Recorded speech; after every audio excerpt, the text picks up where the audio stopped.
Once more, it's time for another major publisher to wrap up their Famicom support.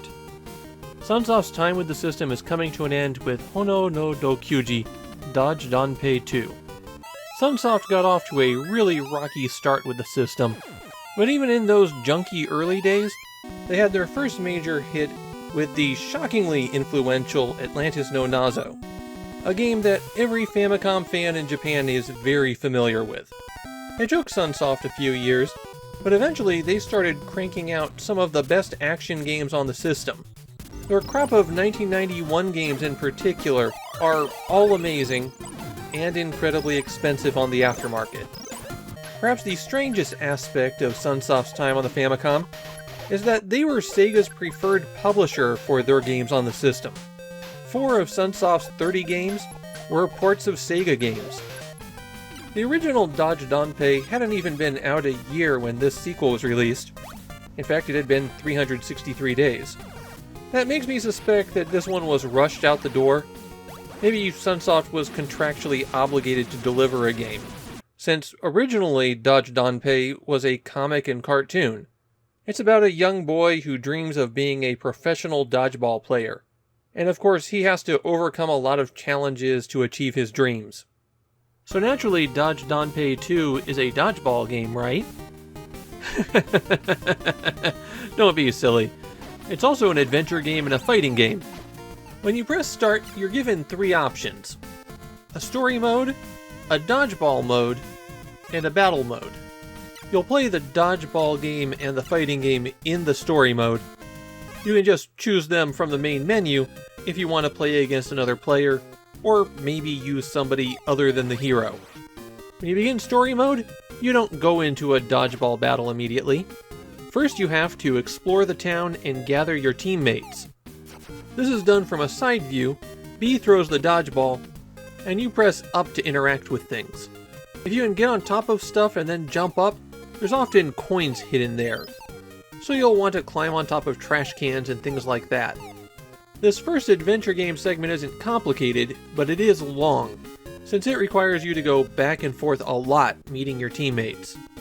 After rescuing the final one from the toilet by delivering him some tissue, then you can finally challenge your rival team. But first you have the opportunity to purchase some power-ups for the battle. Unless you've really been grinding some coins here, you're not going to be able to purchase anything for your first match.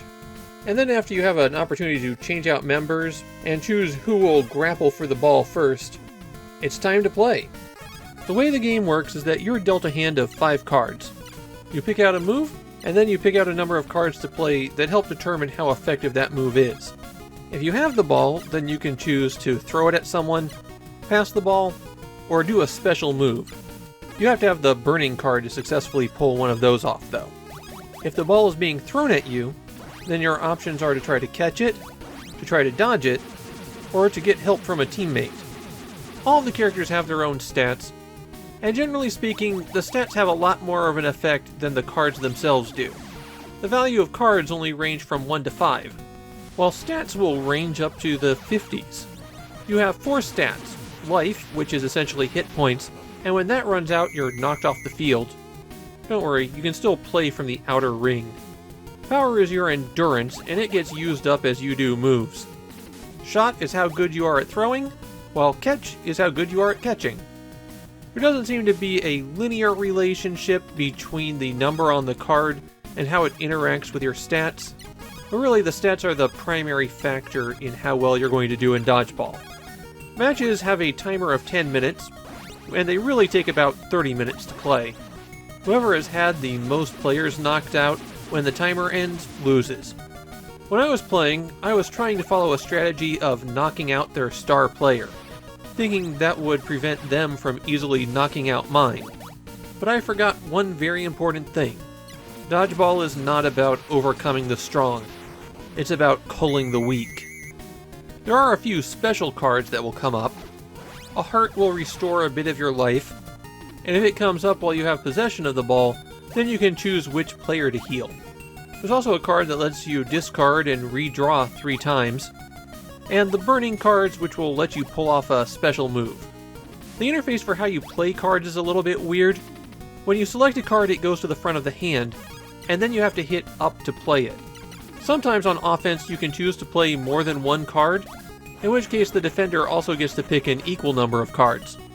After the match, everyone gets experience and can level up. Even if you've lost, you get that, so you can try again. The game also auto-saves your progress. Dodge Danpei 2 has 3 battery save slots. But enough about playing dodgeball with cards, how about dodgeball as a fighting game? The side-view dodgeball fighting game is a one-on-one match, and here A jumps while B throws the ball. You can also hit B to catch the ball. The timing on that is super tight though, and at one point I just kept getting dribbled on like it was a basketball. I was mashing B here trying to catch and just not getting it. These battles require that you win 2 out of 3 rounds. There's only 2 characters though, and they're exactly the same. So it's not like you're climbing a ladder of opponents. While Dodge Danpei 2 was never really overlooked, at the time of this recording it has gained a very sudden surge in popularity. In the time between when I recorded the episode for the first Dodge Danpei game and this one, a sequel series has started. It's about Danpei's daughter becoming a dodgeball star. The best thing I can say about Dodge Danpei 2 is that it's better than the original. By making it all about 2 stats and 1 random card, it avoids having as wild of swings as the original did. But playing dodgeball with cards still isn't really interesting. There's a real disconnect between what you play and the effect on the field. You might play a high card, but if you throw it at somebody with a high catch score, then you've done nothing. And the fighting game battles don't feel much better either. Here the problem is that catching the ball is vital, and the timing is too tight for it to feel good. Even the adventure game segments drag on forever. Dodge Danpei 2 isn't a horrible game, but it's not one I could see myself ever going back to.